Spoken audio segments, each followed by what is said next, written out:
Hello friends, welcome or welcome back to my channel. If you are new here, my name is Emily and I'm so happy to have you here on my little platform on the internet. For today's video, it's currently like 7 p.m., super dark out. I'm wearing comfy clothes and I just wanted to talk about the 7 books that got me into reading and a few different tips that I have to help you maintain your reading habits in 2023. I'm gonna start off with all 7 books that I read at the beginning of my reading journey and ones that I would recommend you pick up if you are not sure what to start off with, and then we will go right into my specific tips on how to ensure you achieve all of your reading goals in 2023. So in my last video, I did talk about my reading goals and I want to read 50 books in 2023 at least. If I read more, great. If I read even less, great. No matter what, I'm gonna be super happy with myself. But that being said, I just want to put a disclaimer out there that you do not need to read 50 books to feel like you've succeeded in your reading goals. You know, if you want to read, let's say 1 book a month, that is amazing. That's 12 books. That's a lot of books to read. And if it's, say, 3 books in a whole year, honestly, good for you. That is totally enough. There is no specific amount that it takes for you to be like a reader. Literally read anything you want and read as many as you want. So I just want to put that out there. There is absolutely no judgment for how many books you decide to read. So I'm going to go in order based on what books I read and like what ones actually inspired me to start getting into reading more. So I personally started reading again in the end of 2020. I was going through a really hard time personally and I just really felt like I needed somewhere or something to escape to, and I really did not like reading before this that much. I don't know what got into me, but I picked up a book, I read it, and it honestly did help a lot. So that was my first fiction book I'll share with you. But before that, a book that I read actually in 2019 that did really inspire me to think about reading again was this nonfiction self-help book, You Are a Badass: How to Stop Doubting Your Greatness and Start Living an Awesome Life by Jen Sincero. I remember pushing this book on so many people because it has so much knowledge, but it is so accessible and easy to read for a lot of people. There are great tips in here, there's humor, and I just think the writing is spectacular and, like I said, really easy to understand. So I don't read a lot of nonfiction now, but I would recommend her books for a lot of people. I have also read You Are a Badass at Making Money by Jen Sincero, and I plan on reading this one next month, which is Badass Habits: Cultivate the Confidence, Boundaries, and Know How to Upgrade Your Life. So as you can see, I am a big fan of Jen Sincero, and if you think that you would be interested in reading more self-help books, I think that these are really, really great options for you. Now, to get into my fiction, this was when I started reading again in 2020 and it just really kicked off everything. I have to thank this book for my entire reading career because it really did jumpstart everything for me and it changed my life in so many ways. So please pick this book up. I did really enjoy it. I kind of want to give it another read because I feel like it might not be as good now or it might be even better now. But that is The Couple Next Door by Shari LaPena. This book is a domestic thriller. It has to do with a husband and wife who go over to their neighbor's house for a little get-together, and they do have a baby next door, but they have their baby monitor so they can hear and see everything happening, and when they get home, the baby is gone. So it's basically a mystery trying to figure out what happened to their baby. Is he or she okay? Who did it? And it's a psychological thriller because the wife is really thinking she's going crazy. She doesn't know who did it, how it happened. She has this mom guilt of leaving her baby alone. And there's a lot of plot twists in this that I was not expecting, and I think that Shari LaPena just is really, really great at writing plot twists and keeping you engaged from beginning to end. When you are starting reading, that is exactly what you need out of a book. So the chapters are relatively short. The book itself actually isn't too long, and I just think that a lot of people who have a little bit of interest in a thriller would really, really like this. So highly recommend. The next book that definitely changed my life when it comes to reading is The One by John Mars. This is actually one of my all-time favorite books. I do plan on rereading this in March. See, I got a plan. I am ready. But this is definitely one of my all-time favorite books. It definitely is a little bit thicker. However, it has very short chapters, so it makes it really easy to get through. There's a lot of perspectives in this book. If you are not aware about what this book is about, it follows 5 different relationships or like timelines, and essentially all of them have signed up for this DNA test that matches them with their exact soulmate. And then they all meet, and maybe some of them go well, maybe some of them go terribly wrong. There's romance, thriller, sci-fi, it's the whole package, and it does have a TV show. I would highly recommend staying away from that and just focusing on the book. It was really, really good.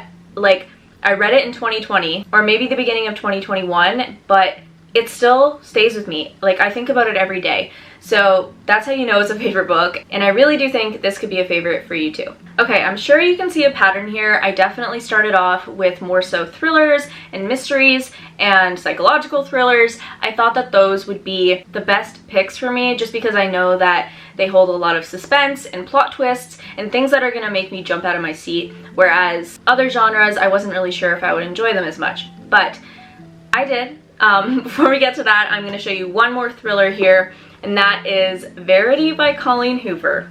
I feel like everyone and their mother has read this book at this point, but this one was the one that introduced me to Colleen Hoover. I actually thought she was a thriller writer because of this book, but this book is a thriller mixed with a spicy romance, and it's about this woman who is a writer, and she is chosen to ghostwrite for an author who is deathly ill. And when she gets to the house to learn about what this book is about, she finds this manuscript, and there are a lot of dark secrets about this woman's family and things that she thinks about her family, things that have happened, and it really just makes her dislike the author and makes her want to get closer to the author's family to make sure they're safe. And she eventually sparks a romance with the husband. It's very spicy, so I really recommend this book if you have not read it already. I know a lot of people have, but it definitely did help me get into reading more. I'm obsessed with this book, so definitely pick this up if you have not. And then I feel like that book is a really great transition into the fact that I started reading romance, and what a beautiful, beautiful thing. So that was more of a spicy, dark romance, and then I decided to pick up my very first silly rom-com, and that was The Hating Game by Sally Thorne. I love this book, and I honestly do thank this book so much. Like, I think The Couple Next Door and this book are my top 2 that I have to thank for my reading, because if I didn't read this, I don't know if I would have gotten into romance as much, and I am obsessed with romance. It's definitely my favorite genre now. So this here is a workplace romance between 2 people who are competing for the same job, and it's kind of like an enemies to lovers type thing. They fake date, there's a wedding, there's a whole thing, and it is taking place kind of in the winter, which is really just cozy and fun, and I just really love this. There is a movie, and it was actually pretty good. It has Lucy Hale in it, so I highly recommend reading it before watching the movie, but this is a really great starter rom-com if you are interested in reading romance in 2023. So those were all of these 7 books that I highly recommend you pick up if you are interested in reading in 2023. I wanted to just do the genuine books that actually got me into reading. I know that there are so many other amazing ones out there that are maybe newer, but these are just the ones that worked for me, and I still highly recommend them to this day. Now going into my tips to help you stay on track and maintain your reading habit for 2023. So first things first, before you actually buy a book, go to a bookstore. Don't order it online, because once you grab the book in the bookstore, I want you to, well, first of all, I want you to read the back. Do not judge a book by its cover, okay? Because sometimes it's not what you think it is. So read the back. If it intrigues you, I want you to open it up, stop, and read a page. So for example, this says, I call the GPS woman the worst names I can think of. I beg her to stop, but she doesn't. Like a total bitch, she directs me to Josh's apartment building. So that's just like a sentence, but I want you to read a paragraph and see if it actually intrigues you based on the writing style. because I guarantee you a lot of the time if you just bring a book home based on a cover, it is not going to be what you think it is, and you might not enjoy it as much, and that's not going to help you achieve your goals if you're just not interested in the book you're reading. Another thing I recommend, which may be harder to decipher when you're shopping for a book, but books that have shorter chapters or are just shorter in general are going to help you feel more motivated to finish that book. The longer a book, the more intimidating it's going to feel. So definitely pick up something that's maybe like 300 pages or less. Go with that.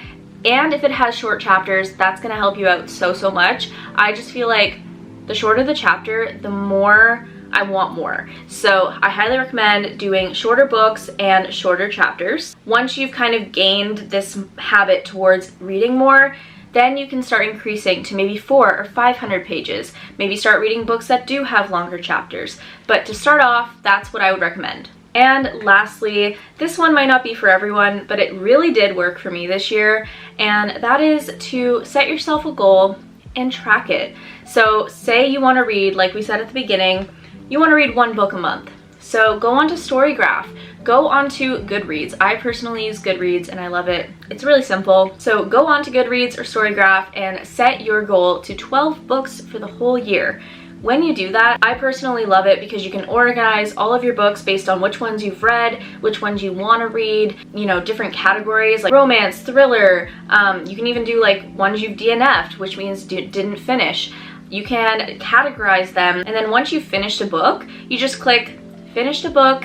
It'll go into your read list and it'll go into your reading tracker challenge. So it's really nice to just see that you have 1 out of 12 books done. It's really motivating, at least for me, and I think that that's a really great way to track your reading, help yourself reach those goals, and it doesn't add that much pressure. It just lets you personally know where you're at, right? Like, you don't have to have friends on Goodreads, you don't have to have anyone see it but yourself, just so you can be aware of where you're at.